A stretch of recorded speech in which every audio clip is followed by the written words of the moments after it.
जय श्री महाकाल सभी को। मेरा नाम दीपक।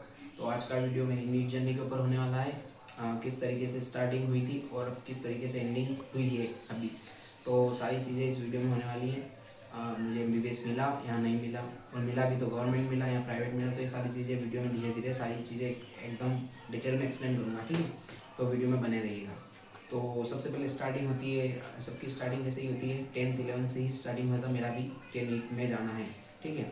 तो 10th होगा, अगर मैं फर्स्ट से तो 10th तक प्राइवेट स्कूल में पढ़ा था, स्टेट बोर्ड ही मेरा।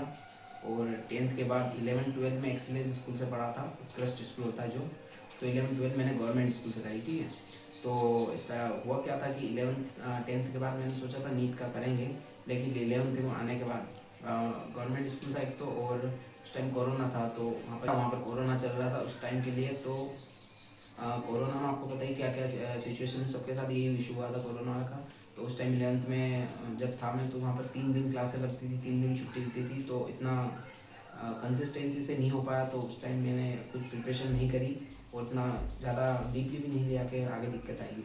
तो 11th मेरा एक स्मूथली निकल गया फट से, और इतना ज़्यादा, और एमपी बोर्ड में स्टेट बोर्ड ही था, तो पता आपको कैसे ही पढ़ाते हैं, तो सारी चीज़ें हुई नहीं। उसके बाद 12th आई थी, मैंने सोचा था 12th के साथ साथ मैं प्रिपरेशन करूँगा, लेकिन मैंने सोचा था वो उसके अकॉर्डिंग नहीं हुआ, क्योंकि मैंने सोचा बाद में कि अभी पहले स्टेट बोर्ड का अभी बोर्ड एग्ज़ाम रहेगी, तो उसके लिए अच्छे से प्रिपरेशन कर लो, उसके बाद अलग से कर लेंगे, वैसा एक माइंड सेट रहा था।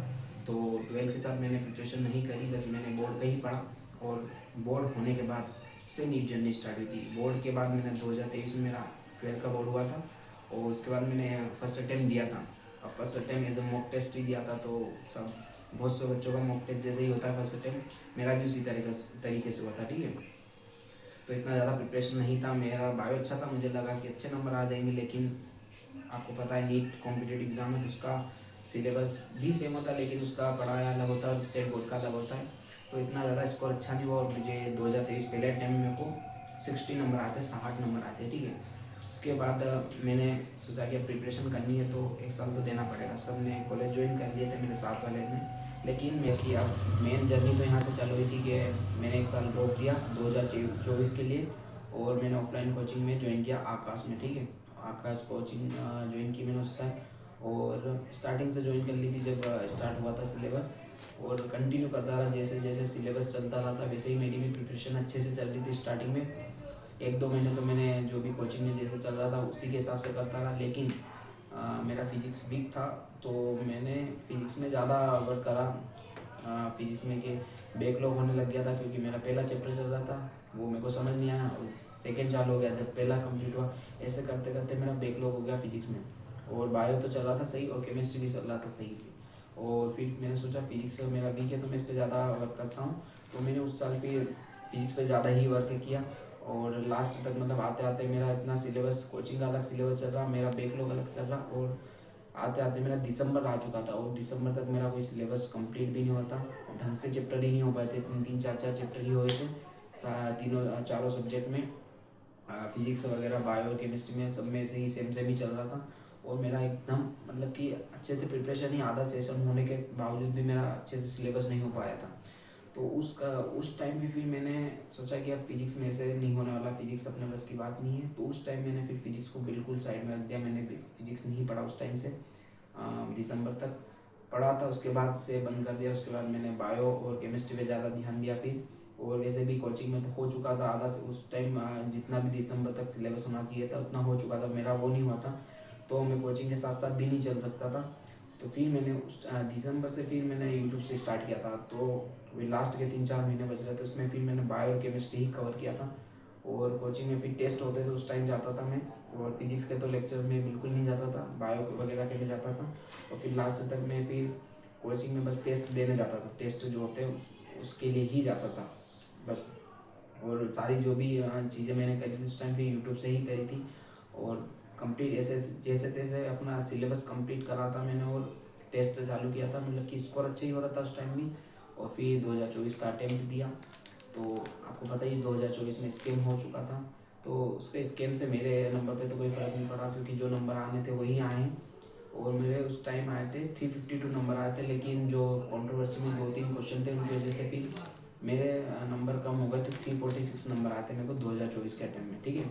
2024, उसमें मेरे को कोई कॉलेज तो नहीं मिला था, लेकिन मैंने सोचा था कि मैंने लास्ट में मतलब 2-3 महीने इतना अच्छा स्कोर कर लिया है, मैंने सारा सिलेबस कवर अप कर लिया था, तो मुझे एक ना कहीं ऐसा लग रहा था कि 1 साल और देना चाहिए कि मैं अच्छा स्कोर कर लूँ, क्योंकि मेरा केमिस्ट्री और बायो अच्छा हो चुका था उस टाइम तक। तो मुझे लगा बस फिजिक्स ही करना है इस साल, तो इस साल बहुत टाइम है मतलब कि, तो फिजिक्स अच्छे से कवर कर लूँगा।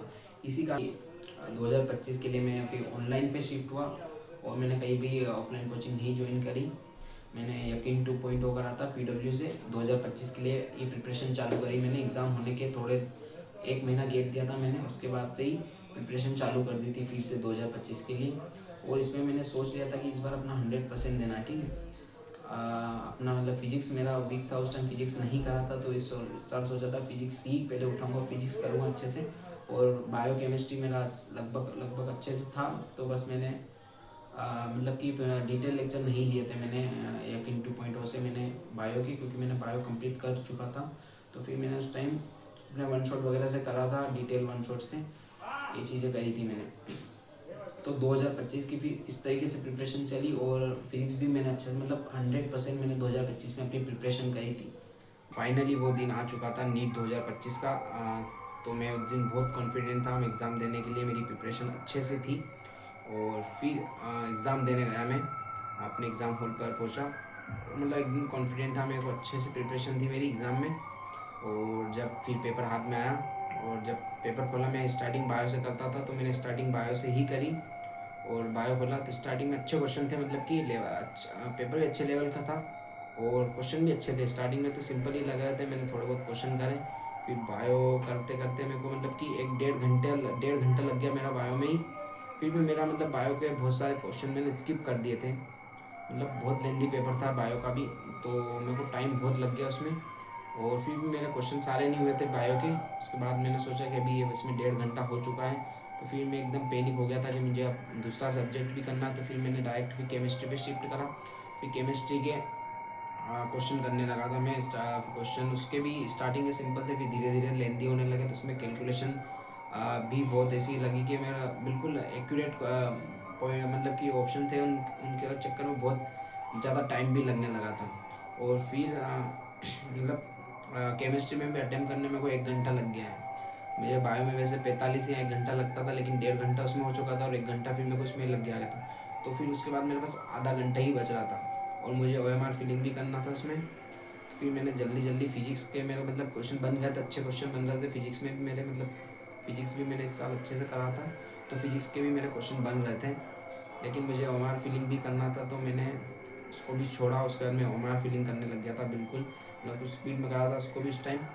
और फिर टाइम बहुत कम बच रहा था, तो मैं उस टाइम पैनिक भी हो गया था बिल्कुल। तो मतलब जितने क्वेश्चन करे थे मैंने उसको टिक करा। उसके बाद क्या बस OMR फिलिंग करी थी। उसके बाद मेरे पास 5-10 मिनट ही बच रहे थे, उसमें मैंने जो क्वेश्चन हो रहे थे उनको करा। लेकिन मेरे बहुत सारे ऐसे क्वेश्चन थे जो कि मुझे अच्छे से आते थे, वो भी मैं अटेम्प्ट नहीं कर पाया।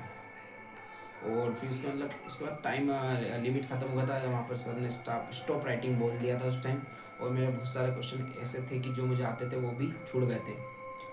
तो इस वीडियो का बनाने का मेन पर्पस यही है, जो भी अभी नीट एस्पिरेंट है 2026 के लिए, तो उनके लिए मैं एक यही मैसेज देना चाहता हूँ कि अगर अभी आप प्रिपरेशन कर रहे हैं तो आप एक टाइम की बाउंडेशन बना के चलिए। अभी से आप अगर प्रिपरेशन कर रहे हैं तो आप जो भी टेस्ट दे रहे हैं उनको, जैसे 3 घंटे का टाइम है तो आप उनको आधा घंटा और 2.5 घंटे में आप पूरा पेपर सोल्व करने की कोशिश करें। क्योंकि आपको उस टाइम एग्ज़ाम हॉल में आप जिस दिन बैठोगे ना, उस टाइम इतना प्रेशर फील नहीं होगा और आप अच्छे से स्मूथली सारे क्वेश्चन अटेम्प्ट कर पाओगे। क्योंकि मुझे एग्ज़ाम देने के बाद ये रियलाइज़ हुआ कि हाँ बहुत बड़ी मिस्टेक हो गई थी, मैं इस टाइम को मैनेज नहीं कर पा रहा पूरे साल। मतलब कि वो चीज़ पे मेरे को ध्यान देना चाहिए था, वो मैं दे नहीं पाया ढंग से। और उस कारण से मेरे बहुत सारे क्वेश्चन जो छूट गए हैं, उनकी वजह से मेरा स्कोर बहुत लो आया। मेरा मतलब कि अभी नीट 2025 में मेरा 377 स्कोर है। और मुझे प्राइवेट कॉलेज मिला है MBBS का, पीपल्स कॉलेज है भोपाल का, वो मिला है, मुझे अलॉट हुआ है इस ईयर। तो ठीक है वो जो हुआ है, लेकिन बट ये आपको बस यही रिक्वेस्ट है कि आप अभी से जो भी प्रिपरेशन कर रहे हैं वो अपना एक टाइम मैनेज करके ही अच्छे से प्रिपरेशन करें। और मेनली टाइम पे फोकस करें। जो भी अभी आप अगर आप मतलब अभी से स्टार्टिंग करोगे तो आपको एंड मतलब एग्ज़ाम टाइम तक आपको इतना ज़्यादा दिक्कत नहीं आएगी बाद में, वरना आप पूरे साल अच्छे से मेहनत कर रहे हैं और आप एक लास्ट हाँ, मतलब आप एक पूरे साल मेहनत करो और आप एक थोड़े से एक 3 घंटे में ही आपको सारा कुछ अपना परफॉर्म करना रहता है, और आप पूरे साल अच्छे से प्रिपरेशन कर रहे हैं और वो 3 घंटे अच्छे से मतलब परफॉर्म नहीं कर पाओगे तो आपका पूरा साल वेस्ट हो जाएगा। इसलिए आप उन 3 घंटे के लिए प्रिपेयर करो, पूरे साल आप अच्छे से टेस्ट दो, आप उनको एक मतलब लिमिट टाइम में करें। तो बस आज के वीडियो में बस इतना ही था, और जो भी है मेन बस इसी पे फोकस करा मैंने, टाइम मैनेज पे ही। तो इस पे आप ज़्यादा ध्यान दें, और अगले जो भी टॉपिक होंगे मैं वीडियो बनाऊंगा, कुछ अच्छे इंपॉर्टेंट टॉपिक पे ही बनाऊंगा जिसमें आपको बहुत ज़्यादा हेल्प हो। तो आज का वीडियो बस इतना ही है, और कुछ वीडियो अच्छा लगा तो आप लाइक करिए, और अगर कुछ डाउट हो तो आप कमेंट करिए। And thank you. जय श्री माता।